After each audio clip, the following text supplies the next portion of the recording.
Hürmetli vatandaş, bugünkü leksiyelerimiz ve vaziyet doğrusu muhakemeler.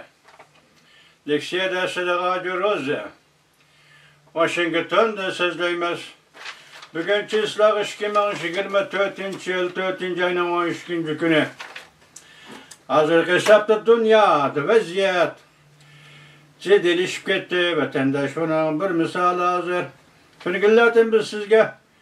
Mesela Japonya veziri Yukishidan'ın Washington'u ziyaret kelgelligi ve Amerika Qo'shma Shtati prezidenti Joe Biden'dan samimiy qarshi olganligi, davlat ziyofati berganligi ve Amerika Qo'shma Shtatlarining davlat majlisida birlashma yig'inda nutq so'zlaganligi qatorliq bir qator voqealarni sizlarga leksiya yoki hozirgi xabar yoki xabarga oid vaziyat haqida so'zlab keldik vatandoshim.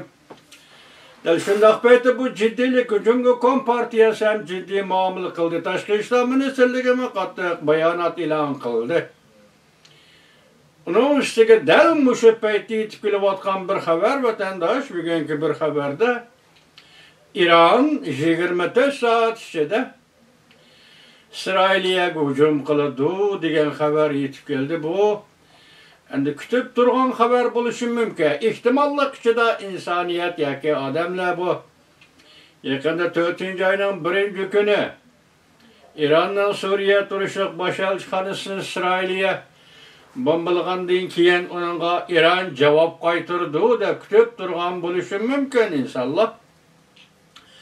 Şu esnada hozir endi ro'za etme oxirlashdi. Birinchi xabarda mavan to'g'ri betida hozir Iran 24 soat yoki 48 soat ichida İsrail'e hücum qiladi deb.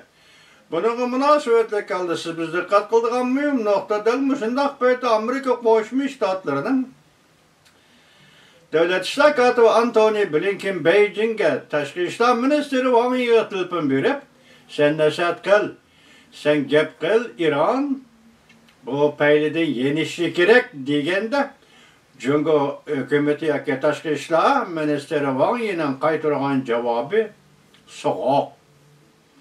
so'q nazarda javob qaytarib, Amerika Qo'shma Shtatlari O'rta Sharqda qurilish xarakterlik harakat qilishi lozim degan bir jumlani qaytaribdi vatandoshim. Bugun mushu vaziyat ittifoqli O'rta Sharq agar Iran O'rta Sharq Isroilga hujum qildigan bo'lsa, yani Iroq Sharqning vaziyati bugun Yaponiya, Filippin prezidenti Marcos, Amerika Qo'shma Shtatlari prezidenti Joe Biden 2-3 kundan beri hozir Washingtonda yig'indan keyingi bayonot. Bunun bilan aytganda O'rta Sharqning vaziyati holatda Iroq Sharqda masalan Filippin va yoki Tayvan bo'g'izida harakat bundaq. Hozir Jungoning bu ishdan chidamasligini shuni ko'rib olishga bo'ladi-ku vatandosh. Tunugun 12 kuni Sharq vaqti hozir Senkaku taqim orollar atrofida Jungoning soqchi qismlari bilan dengiz soqchi qismlari bilan Yaponiyaning dengiz soqchi qismlari tirkashdi degan xabar yetib keldi. Senkaku taqim orollarida 2012-yili Yaponiya davlat ixtiyoriga o'tkazib oldi. Yaponiya bu Senkaku taqim orollari Yaponiyaning boshqarishida Jungo bu tarafga egalikka huquq talab qilyapti vatandoshim. Hozir bu tarafni sharqi dengiz desangiz, o tarafni janubiy dengiz desangiz, Jungo ham sharqi dengiz, ham janubiy dengizga egilik huquq talab qilyapti vatandosh. Hozirgi vaziyat shunda qaynab turgan bir ahvol ostida Iranning 24 soat ichida Isroilga hujum qilaman degani buning o'zi bir gap. Endi u vaqtda dunyoning vaziyati qayerga bordi vatandoshlar?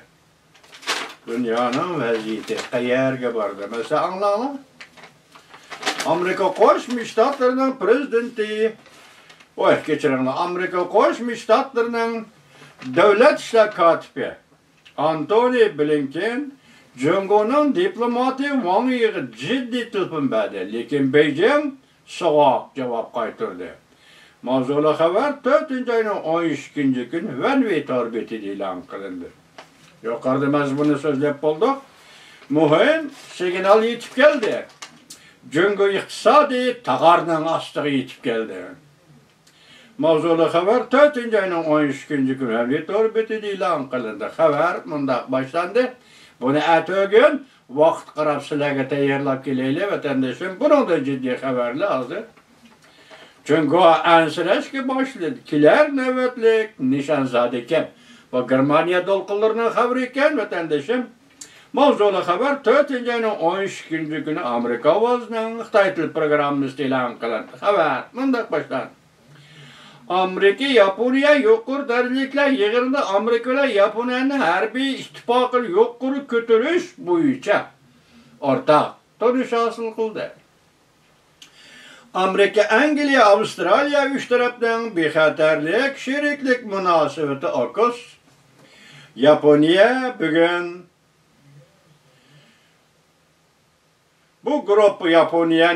bu gruppa qatnashtirib ikkinchi darajalik tavreklik rolga ega qilmoqchi bo'ldi. Okoski Yaponiya qatnashidi. Yaponiyaning o'rni ikkinchi darajalik tavreklik. Osiyo endi Tinch okeani aynida tavreklik rol o'ynashi kerak Yaponiya. Jungo intayin jiddiylashdi. Bu munosabat bilan Jungo intayin jiddiylashdi. Bu mazmunni ham keyinga qoldirdik. Keyin sizlarga bu to'g'rida ayrim tayyorlaymiz vatandoshim. Ahirgi daqiqalar yana bir xabar. İran 24 saat o'tganda İsrailga hujum qildi. Boshda aytdik. Şunun munosabatli hozir xalqaro savdo bozorida masalan oltinning bahosi o'rlab ketdi. 2001 oz oltin $2500 chiqdi. Shuningdek, ham neftning bahosi hozir $90 chiqdi vatandosh. Örlep ketdi. Mavzulu xabar 4. ayının 13. günü Venvi torbeti ilan qildi. Xabar mundaq başlandı. İsrailya 4. ayının 1. günü İranning Suriya turishli bosh elchixonasi hujum qilgandan keyin anglashlarga qaraganda İran hozir İsrailga hujum qilishga tayyorlik qildi. Bu ketdi vatandoshim. Endi İsrailga hujum qilganda asosligi Shimoliy İsrailya, Janubiy İsrailya elektr stansiyalari yadro qurolları, tadqiqot aslahalari va yoki zavodlari degandek shundoq aslahalarga hujum qiladi ekan vatandosh. Buni Wall Kutsi gazeti ishonchli xabarlarga asoslanib bugun xabar qildi. Mana 24 soat yoki 48 soat. Andalazı dedik Sinkako o'rinlamasdan Jungo dengiz soqchilari, Yaponiya dengiz soqchilari 4. ayının 13. günü mana bugunlardan hozir Sinkako taqim orollar atrofida tirkashdi. O tarafda Filipin, bu tarafda Sinkako orollari. Ondan bunun qo'shimchaga yetib kelgan hozir xabar.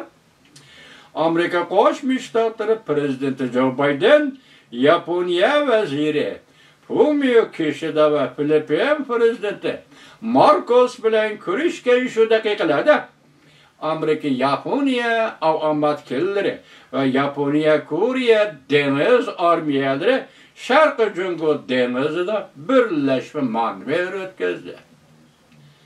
Bu hozir Washingtondagi siyosiy kayfiyat, siyosiy havo. Masalan, 3 davlat Filipin, Yaponiya jam bo'lib Washingtonda yuqorida yig'inlar echayotganga o'xshashlar Amerika Yaponiya avtomatkillarining Sharqi dengizda Koreya deniz armiyasi bilan birlashib bu yerda harbiy manevr qilishi elqa boshda aytib Jungo tahdid his qildi. Kelarki nishon dedi kim? Buni bilan ansirashga boshlaydi dedik. Endi bu harbiy manevr hozir ham Chaushanga ham Jungo qilingan tahdidga qarshi tahdid, popizanga qarshi popiza. Shunday ish vatandoshim. Bugungi xabarlarimiz mushunchalik. Sizlarga leksiya shaklida topshirdik. Alloh xolisa davomli o'qishtiramiz vatandoshlar.